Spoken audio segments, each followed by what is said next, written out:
আসসালামু আলাইকুম, কেমন আছেন সবাই? আশা করি সবাই ভালো আছেন। তো দেখছেন তো সবাই আগে পরের ভিডিওতে আমাদের সাত খামার ওইখান থেকেই একটা পালিত মুরগি আর কি জবা করে নিলাম। তো বাচ্চা বুচ্চা সব কিছু মুরগিটা কাইটা নিলাম। এখান থেকে যে আগের ভিডিওতে দেখছিলেন কালকের আদা রসুন আনছিলাম, তো ওগুলো তো আর ব্লেন্ডার করা হয় নাই কাটার জন্য।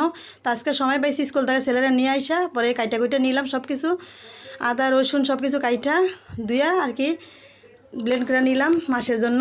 তো যে এখান থেকে কাটতাছি, কাটা অর্ধেক কইছে অর্ধেক কয় নেই, মানে আদাগুলো হয়ে গেছে, রসুনগুলো এখন কাটতাছি। আদা রসুন তো কাটতে অনেক কষ্ট, সবাই জানেন।